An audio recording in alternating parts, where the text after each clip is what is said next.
বিসমিল্লাহির রহমানির রহিম। বারোয়াখালী রিয়াজুল কোরআন মডেল দাখিল মাদ্রাসা থেকে বলছি।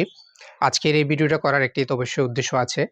আমাদের সরকারের একটি নীতি আছে যে শিক্ষাক্ষেত্রে বিশেষ করে যে শতভাগ নিরক্ষরমুক্ত সমাজ করবে এবং সেই সমাজ গড়ার প্রত্যয় হিসেবে তারা সাংবিধানিকভাবে হোক বিভিন্ন ধরনের নীতিমালার মাধ্যমে কিন্তু অনেকগুলো আইন প্রণয়ন করে এবং সেই প্রণয়নের অংশ হিসেবে বেসরকারিভাবে কিন্তু অনেক উদ্যোক্তা কিন্তু তৈরি হয় যে শিক্ষা প্রতিষ্ঠানকে সামনে এগিয়ে নেওয়ার জন্য।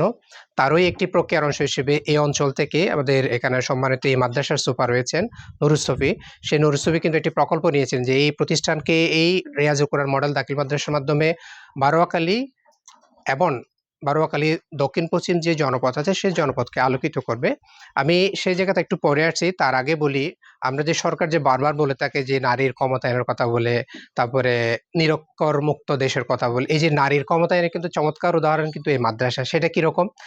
এখানে এই বারোয়াখালী রিয়াজুল কোরআন মডেল দাখিল মাদ্রাসার মধ্যে 18 জন শিক্ষক রয়েছেন এবং সেই 18 জন শিক্ষকের মধ্যে 8 জনই কিন্তু নারী। আপনারা দেখতে পাচ্ছেন এখানে ভিডিওর মধ্যে আছেন যে 8 জন নারী আছেন এবং যে শিক্ষার্থী আপনারা দেখতে পাচ্ছেন এখানে এই ভিডিওর মধ্যে আপনারা দেখবেন শিক্ষার্থীদের এই মাদ্রাসায় 256 জনের মতো শিক্ষার্থী আছে, ছাত্রছাত্রীরা আছে।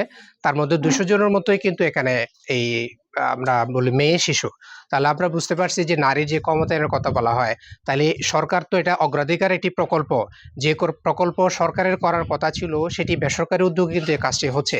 তাহলে আমরা এই ভিডিও করার উদ্দেশ্য হচ্ছে এখানে আমাদের একটা আর্জি আছে। সেই আর্জিটা কিরকম? এই প্রতিষ্ঠানের নানা রকম সীমাবদ্ধতা আছে। সেই সীমাবদ্ধতার মধ্যে রয়েছে 18 জন শিক্ষকের কিন্তু প্রতি মাসে যদি আমরা গড়ে হিসাব করি তাহলে 50,000 মতো কিন্তু স্যালারি আসে।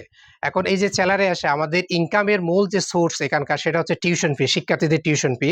আমি রেজিস্ট্রার দেখে যেটি বুঝলাম জানুয়ারি থেকে এ পর্যন্ত প্রায় 2 লক্ষ টাকা মতো টিউশন ফি বাকি আছে।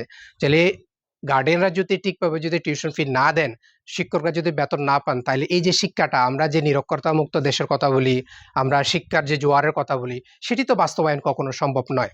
তাহলে কি দাঁড়াচ্ছে? তাহলে দাঁড়াচ্ছে এখানকার যে স্থানীয় যারা অভিভাবক আছেন তাদের এই শিক্ষার্থীকে তার বাচ্চাকে পড়াশোনার পাশাপাশি টিউশন ফি যেটা আছে সেটা মানবাধিক হোক এবং তার গুড সিটিজেন হিসেবে তার একটি দায়িত্ব রয়েছে সে টিউশন ফি পরিশোধ করা। পাশাপাশি আমি সরকারের সংশ্লিষ্ট দপ্তরকে, নতুন সরকার আসছে এবং সেই সরকারের একটি অগ্রাধিকার হচ্ছে শিক্ষা এবং শিক্ষাক্ষেত্রে ব্যাপক তারা উন্নয়ন করতে চান।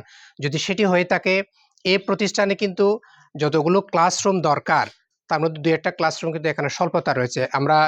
সামনে একটা আমরা কুড়েঘরের মতো একটা ক্লাসরুম দেখতে পাচ্ছি। সেটি সংস্কারের প্রয়োজন আছে, প্রায় 3 থেকে 4 লক্ষ টাকা দরকার আছে। এছাড়া এখানে প্রায় 30 থেকে 40 জোড়া মতো বেঞ্চের দরকার আছে, যে বেঞ্চের ঘাটতির কারণে বাচ্চারা পড়াশোনা করতে পারছে না।